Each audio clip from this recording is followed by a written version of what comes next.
If there's one lesson history has taught over and over again, it's that civilization's lifeline isn't gold or oil, it's water. Armies have fallen, expeditions have failed, and lives have been lost simply because men couldn't find clean water. During World War II, when soldiers were stranded behind enemy lines or trapped in regions where supplies were cut off, survival often depended on the ability to make even the foulest water safe to drink. What many don't realize is that there was a forgotten low-tech method developed and widely used during that time. A method that required no modern filters, no chemicals, and no electricity. It's a method that still works flawlessly today, and it might just save your life in a crisis. Let's explore how this World War II water purification technique worked, why it was rediscovered by survivalists decades later, and how you can use it in any modern emergency. World War II soldiers learned that clear water isn't always clean water.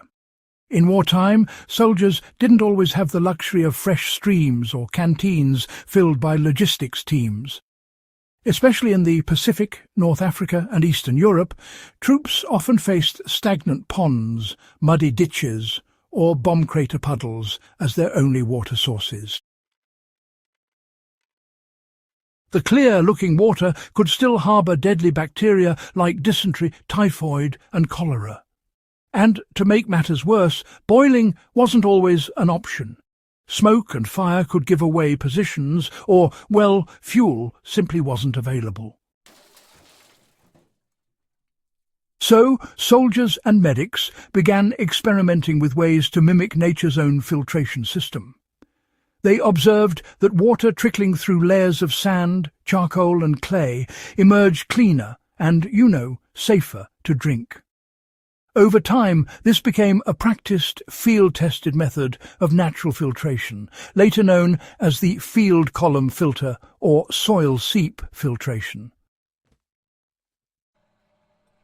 It worked not through magic, but through the same slow purification process that takes place underground, every day, beneath our feet.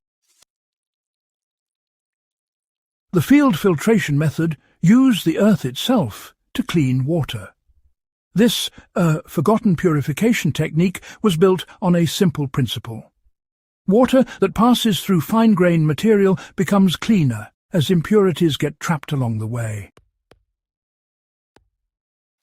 During the Second World War, when no tools or filters were available, soldiers dug small pits near contaminated water sources, often about a foot deep and just wide enough to hold a canteen cup. The key was placement. By digging a hole about 1 to 2 feet back from the edge of a muddy pond or river, the water that seeped into the pit through the soil was naturally filtered. As it moved through layers of earth, clay and sand, sediment, parasites and many bacteria were removed. What collected in the pit was often, surprisingly clear.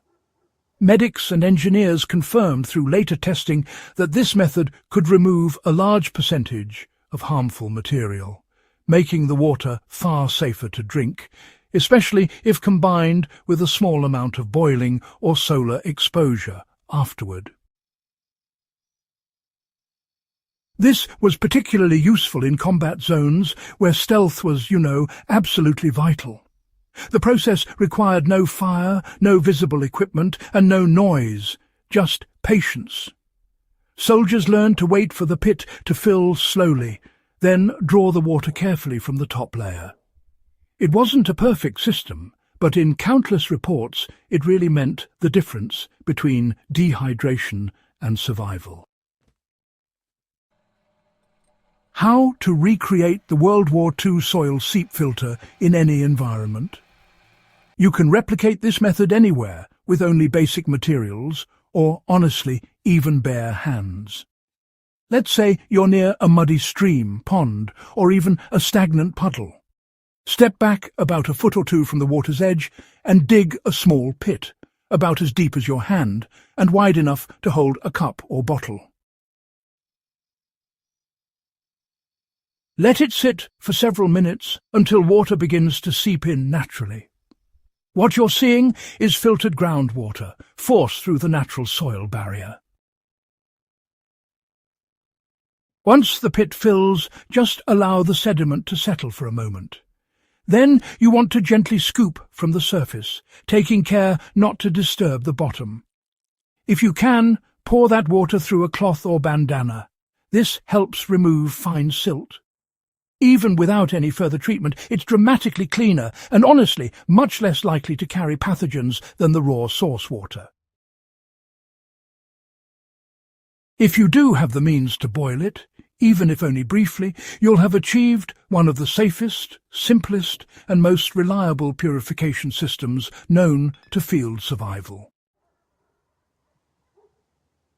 This trick also works inland, away from any visible water. If you're in a damp area where the ground is moist, digging a similar pit can draw up groundwater that's already been naturally filtered. During the Second World War, commandos stranded in desert or jungle terrain often used this exact technique, sometimes lining the pit with grass or charcoal to enhance both filtration speed and quality. You know, there's a reason why this old-world method still matters in the modern age. Modern survival kits, well, they come packed with all sorts of high-tech filters, chlorine tablets and UV purifiers. But history reminds us gear can fail, batteries can die, and honestly, tablets can run out. The method used by World War II soldiers, it really requires nothing but earth, time, and just a bit of know-how. It's the sort of knowledge that empowers you to adapt. Whether you're lost in the wild, facing a power outage after a storm, or, say, navigating post-disaster conditions where clean water isn't guaranteed. The science behind it, well, it's truly timeless. Soil acts as a natural membrane. Organic matter binds bacteria, sand filters out debris, and clay particles trap those microscopic contaminants. When you dig that seep pit, you're not just performing guesswork. You're actually recreating the same slow filtration process that purifies groundwater for entire ecosystems. That's what makes this technique so reliable. It isn't dependent on human technology. It is the technology of the planet itself. Practical examples of how to use it today. If you ever find yourself in the wilderness without clean water, this is one of the first steps you can take before dehydration sets in. For instance, if you're hiking and stumble upon a murky puddle, resist the urge to drink it directly. Instead, dig your seep hole slightly back from the puddle's edge. Wait and let the ground do its work. If you're at the beach and you know surrounded by salty seawater, digging above the high tide line can often yield brackish but drinkable freshwater from underground seepage. During a flood or after heavy rains, when rivers are contaminated with debris or sewage, this method can still provide cleaner water for temporary survival. Even if you have access to a basic campfire, using this filtered water dramatically reduces the boiling time and honestly helps prevent fouling your containers with sediment. Old methods never truly die. They just wait to be rediscovered. The forgotten WO2 water purification trick isn't just a relic of survival history. It's a piece of practical knowledge that bridges human ingenuity and nature's design. Long before tablets, filters or purification pumps, this method kept soldiers alive under impossible conditions. And today it can do the same for anyone who takes the time to learn it. If you value real survival wisdom, the kind that doesn't rely on technology or luck, then, well, make this part of your personal skill set. because when the modern world falters, it's the old ways that will keep you standing. If you found this guide helpful, make sure to subscribe to Echoes of Valor for more forgotten survival knowledge and untold stories of Wulu-woo ingenuity. Share it with a friend who values real history, the kind that was written not in textbooks, but in the mud, sweat, and survival of those who lived it.